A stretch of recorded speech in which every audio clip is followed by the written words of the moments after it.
Shalom, Yasharala. This is your brother Dawud from GMS Tampa Bay 07, coming at you with this here truth again. First and foremost, I want to give all praise unto Yahweh, Ba'ashem, Yahweh Shah, Waharakah Kadash. Double honors to the apostles and elders of Great Millstone that taught me this truth and that ruled well. And salutation and much love for you, Aki, and pushing this truth and sincerity on the four corners of the earth and enduring afflictions. All right, I want to get into this here quick lesson. Just dealing with, a lot of the atrocities that Esau has placed on our people, and our history and things like that, It's some of the things that, you calling yourself a man of the Lord and you're on the highways and the byways and you prophesying about the wickedness of the so-called white man, these Edomites and stuff like that, You need to go back and look into our history, and look at all these atrocities and things that Esau had been done to our people, because, man, it is wild, and you can't have, you can't call yourself a man of the Lord and so-called despise this damn devil unless you truly know and understand at least part of the things that he done to us, Go into some of the stuff, just to say, oh, we went into slavery, because that's just not to say a light topic, but, we just hear certain things like that, all the time, so people don't really have to wait on all that, But you have to go into and look into these histories, because you can't really tell me, or you can't really say that you're really upset about certain things if you don't really understand the depth and the severity of what's really going on, So I'm going to go ahead and pull a couple scriptures out, and touch on some points, dealing with, remembering the days of old, okay, and looking back at our history and the things that we done went through, because there's a lot of atrocities, and you just look at some of these things and watch some of these documentaries on these things, man, it makes you want to goddamn, cast that judgment on Esau, That's the Lord's anger being put back upon you, and there's going to be a time, you see it now with this net neutrality, they started to take all these things off, they started to make all these things hidden. There was a time when all the, like the scriptures say in Obadiah, I believe 1:6, it say how the things that Esau searched out or sought up, and that was the point in time where these things was being made available. But then there's going to be a time where all that's going to go away, and so you don't want to be at the end of the time and trying to jump on the bandwagon now, screaming that you hate Esau, but you don't even know why, you can't bring up none of his atrocities and none of his history. You don't even know why. You just pretty much a parrot, you just reciting the same things that other people have told you, But nevertheless, I'm going to jump down into the book of Joel. This is Joel 3:2. I will also gather all nations and will bring them down to the valley of Jehoshaphat and will plead with them there for my people and for my heritage Israel. Okay? Now this is the point I want to get. Whom they have scattered among the nations and parted my land. Okay? And they have cast lots for my people and have given a boy for a harlot and a boy for a harlot and sold a girl for wine that they might drink. Okay? Now, when you go into this is talking about the transatlantic slave trade. When you go into the transatlantic slave trade, this is what they was trading for. It was rum, and guns, and basically prostitution. Forgot what movie that was, where they showed that, where they was like greasing up these little boys and stuff, and they was selling them. They had this one homosexual Edomite greasing up these little boys and selling them to other men and stuff like that. For prostitution. All right. Verse 4. Yea, what have you to do with me, O Tyre and Zidon, and all the coast of Palestine? Okay, and will ye render me a recompense? If you recompense me swiftly and speedily, will I return your recompense upon your own head? Basically saying, how you gonna pay me back? And if you do pay me back, I'm gonna slap that shit down, before you can even give it back to me, because thou hast taken my silver and my gold and carried into your temples my goodly pleasant things. So you done took the Most High's most prized possession, You would esteem silver and gold as the highest forms of metals that people would, they're like, okay, this metal, this is a, look at gold over wood, You would take gold over wood any day, So this is the Most High saying, you done took my top jewels, all right, the Jews, okay? It says, verse 6, the children of Judah and the children of Jerusalem have you sold unto the Grecians that ye might remove them far from their border, okay? So, we know that, the Arabs transported us from one side of Africa to the other side of Africa, the sub-Saharan slave trade. The Africans wound up selling us off to the Edomites and the transatlantic slave trade. You see what I'm saying? And so this is why it's like, yo, you sold Judah and Jerusalem unto the Grecians, that they might be moved far from their border. Yeah, that's the transatlantic slave trade. We far away from where we was at, Next scripture I'm going to grab. Now, and touching on that, you know, because you hear a lot of these people talking about some, you know, or if we came here on slave ships, you know, where the slave ships at? We can't find them the slave ships. Well, shit, well, show me the ship Columbus sailed on. Show me the ship that Hernando de Soto sailed on. Show me the ship that Hernan Cortez came in on. You know, show me any of these ships. You know, I don't see none of those ships around either. So I mean, what, they never came and discovered this land? You see what I'm saying? Show me any of those things. You know, show me show me some of the, you know, any of the things back in the days. You know, just because you don't see those ships nowadays, and they was made out of wood, and I'm pretty sure these Edomites and changed them up and made them into other things. You know, just like in today's times. You know, you have these cargo shipping ships, you know, that's going on the sea, and in a time of war, it's easily convertible into a damn military type of ship. So if there was a great time of war, you know what I'm saying, and you had to convert all these ships into military ships, and somebody was to come through in history, be like, oh, I don't think these people ever traded. They don't have big cargo shipping ships, you know, cargo ships. Like, no, well, they just converted, you know. Just because you don't see them as that don't mean that they wasn't here to begin with, you know. But nevertheless, there's a lot of things that's still up and around. You know, you can, I implore you, like, I definitely would love for you to go on YouTube and look up the Gates of No Return. Look that up and go on to Google and read up about it, you know. But on YouTube, they'll take you on a tour through all of those things, you know. And, you know, like, just watching that, and somewhere in my spirit, man, it was just like a reminder, like, damn, I walked through these fucking hallways, you know. I walked through this here gate, you know, and the Gates of No Return is documented on it. It has our history and the imagery up and around that, you know, and I believe there's a couple different ones. There's like 2 or 3 of them. But nevertheless, you know, those are the ports where the slaves would get on. You know, they had these houses where they would house these slaves at, you know, in these rooms, you know, they would be like the last little staging area, and then they would go through what they call the Gates of No Return, you know. It's exactly what they would name it. You was boarding a ship through this arch. Okay, and you was never coming back through it. You know, once you go through that door, you're never going to come back to it. You being sold into slavery until you get salvation, all right? Now, again, I tell you to look that up, the Gates of No Return, all right? That should be enough evidence right there. I mean, look at your own history and the way these people act. That should tell you, you know? And not only that, ask your grandparents, you know?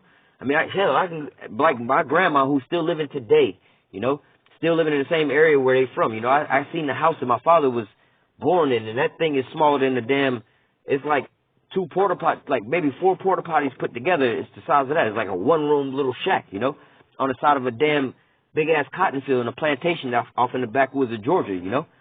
And my grandparents, my grandmother, my grandfather, they met on a plantation where their parents had worked on, you know, and that plantation is still in operation today. Okay, if you can look it up, it's called the Wade Plantation. Pretty much on the border of like South Carolina and Georgia, all right? But nevertheless, you know, that plant, and my grandma still lives very close to that, you know, and she's still working for damn white people, you know, cleaning their house. And she took that job because her aunt used to have that job, you know, and her aunt raised her. Her mom died at a real young age, you know. But nevertheless, they was basically growing up on a pretty much like a plantation type of shit, you know. And you know, and these types of things. So, you know, I can speak with my grandmother and hear about these different stories and things like that, you know, about how her father had owned his own property and his own little land and basically like his own small plantation and stuff like that, you know, and he had to work to try to get it from the so-called white man and this and that, you know, and had to struggle. They didn't really have shit, you know. My grandmother took me down into these damn cotton fields and to go see cotton grow on the ground on a vine with thorns on these shits, you know. If you ain't ever seen it, cotton is pretty much like a fruit. It's got a seed in the inside, too. But nevertheless, and you get such little cotton, you get basically like a cotton ball, like a cotton swab ball, and a piece of cotton. So you have to pick so much abundance of cotton with all these thorns in there and be all extra blood. And if you got any blood on the cotton, that whole thing that you didn't pick was to go to waste, you know? And to know what the heat is like out in Georgia, and to know that my forefathers was out there doing that shit, you know? That's some bullshit, you know, and they never had shit, you know? You can still see the conditions that they living in. They still side by side on these goddamn plantations. They never went too far from there because they don't know nothing but that, you know. Next scripture I want to grab is in the book of Jeremiah.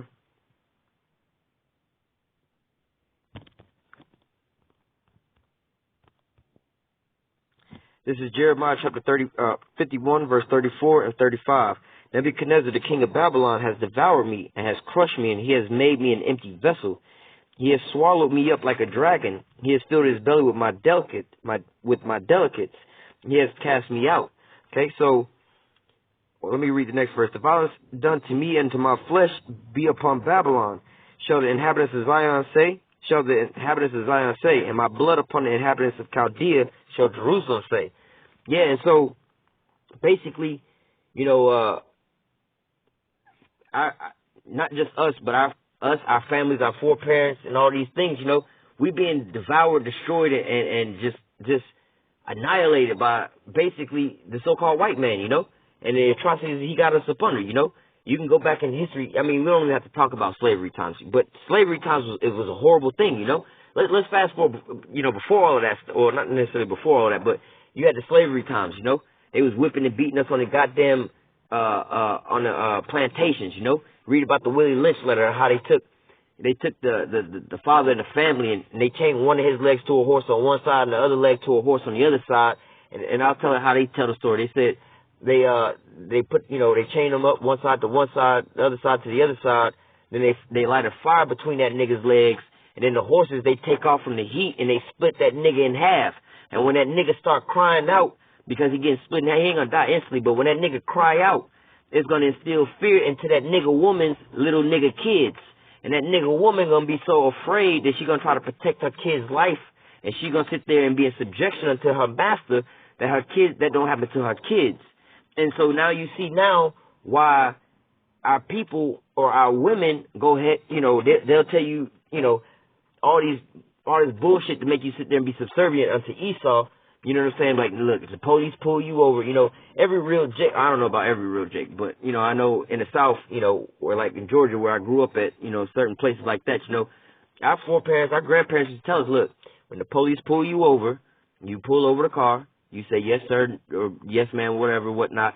Take the keys out the ignition, put your hands out the car, you let them know you ain't got no gun on them, you can search them, this, and that. So, you know what I'm saying? Like, wait a minute, he didn't pull me over harassing and for no reason. I ain't did nothing wrong. But like, yo, why you harassing me? She's just like, be docile because it's instilled into her, you know? And the fact that, just read the Willie Lynch letter because it shows you a lot of the reasons why we're in the conditions we're in now, you know? They put some of the slaves in a big field, and then next to that big field, they got a small field, and they got other slaves on that field. And so now from what that does is it makes the slaves on one field, on a bigger field, be sitting over there, and then they be like, I'm better than you because my master got a bigger field than your master. And they stunting on each other over that, you know? And so you fast forward that till today, and that's why you see Jake rolling up on other Jake, like, look, nigga, my 26s or my 8s is bigger than your 6s. You know, you got them small ass 20s over there, bro. I got these 6s over here, bro. Or my whip bigger than your whip. Or my money is bigger than your money. You know, go on YouTube, Facebook and shit. You see a lot of Jake men on there showing they stacks of money. My money stack bigger than your money stack. Oh, I got more gold chains than you got. You know, it used to puzzle me all the damn time before I read the Willie Lynch letter to why Jake always be wanting to stun on other Jake, you know? You don't never see Jake roll up in his slab or his dunk or nothing like that, you know what I'm saying, his bubble. You don't never see Jake roll up on Esau, you know, when Esau riding in his goddamn, you know, brand new Benz, you know, you don't ever see him riding up on him, so some stunting on him like that, you know. You don't never see Jake rolling up with his wad of money trying to flex on the Edomite. It's always other Jake he trying to do that on, you see. And you have to wonder why our people are in these conditions like that, you know. And then also in the Willie Lynch letter, speaking back on these women, you know, he said, look, all we got to do is do this to them, and we don't have to keep putting them in a subjection. Their own mothers or keep recycling this habit, you know. And so, again, like I was saying about our grandmothers telling us, hey, just do this, this, and that. It's not the so-called white man nowadays that's teaching us all this hatred for ourselves and teaching us all this fuckery and this debauchery and how to be niggas. It's not the so-called white men are teaching us this on a major level. It's our own foreparents. And why? Because they didn't learn this from the white man and keep perpetuating these things, you see. This is the atrocities of Esau. Our people is niggas because they got our own people creating niggas. Predominantly these women, you know. They don't want to stand up for them. They want to separate the households and the shit like that because these nigga women trusting Esau so damn much, they don't want to lose their comfort spot. They all right. You know, they don't want to get fucked up or have no kind of confrontation. They don't want to stand up for their damn self or nobody else or their kids. They want to be docile on the Esau. You see what I'm saying? But nevertheless, it says, all right, let me grab my next scripture. Go to Daniel. Actually, I'm going to go to Zechariah. It's the book of Zechariah, chapter 11, verse 5. It says, whose oppressors slay them and hold themselves not guilty. Okay, so, whose oppressors slay them and hold themselves not guilty, and they that sell them say, Blessed be Yahweh, for I am rich, and their own shepherds pity them not. Okay, so whose possessors slay them and hold themselves not guilty. Salakia. So-called white man, you see what's going on? Like, yo, that ask a so-called white person, like, all right, so we know slavery happened here in America, and y'all so-called descendants, y'all say y'all so-called Europeans and from this nation, that nation, y'all got y'all history, this and that. Okay, well, basically then your foreparents had us in slavery. No, not my peoples. My peoples didn't have slaves, this and that. You can ask as many Edomites as you want to ask. You'll never find one that would admit that their foreparents had slaves. Every last one of them say it wasn't their parents. They came over some kind of other way, They holding themselves not guilty. So it ain't not one Edomite on the planet Earth that held us in captivity and in slavery, okay? But yet they'll tell you that their foreparents fought for this land and they died for this land and built this land up. But the same people who actually did that was the same motherfuckers who had slaves. That's who they was fighting. Is fighting the natives, okay, to build up over here and all these different things. You see what I'm saying? This is what they was doing, all right? But they hold themselves not guilty. Then they say, Blessed be Yahweh, for I am rich, and their own shepherds pity them not. So you bring out slavery like, yo, y'all goddamn participating in the transatlantic slave trade. Well, your own people sold you into slavery. You see? Their own shepherds pity them not. Like, nah, it wasn't us who sold ourselves into slavery. It was the goddamn Hamites that sold us into you bastards. You see what I'm saying? Let me grab my next scripture. This is the book of Daniel, chapter 9, verse 12. Daniel 9 and 12, it says, And he hath confirmed his word which he spake against us, okay, and against our judges that judged us, okay, by bringing upon us a great evil. Now the great evil was Esau. But the thing that he says he confirmed his word which he spake against us and against our judges that judged us was in the book of Deuteronomy chapter 28, okay, about all the curses. If you do this day, I'll set you up on high. But if you don't, then these are all the curses that are going to come upon you. So that's him confirming his word. You see where we at now, that's because he told us. So that the proof is in the pudding, all right?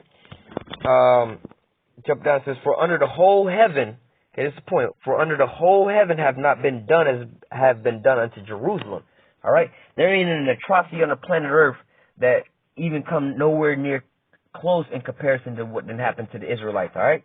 When the so-called white man came over here with the Native Americans putting smallpox in their blankets, using the goddamn, what you would know today is like a Gatling gun or a minigun today. They used to call it the Hotchkiss gun, okay? They let them things loose on unarmed Native American men, women, and children, all right? Sitting there just letting these damn guns off and these cannons off. You know what I'm saying? When you go back and you listen to the documentaries of Wounded Knee and shit like that, man, that shit is sickening, bro.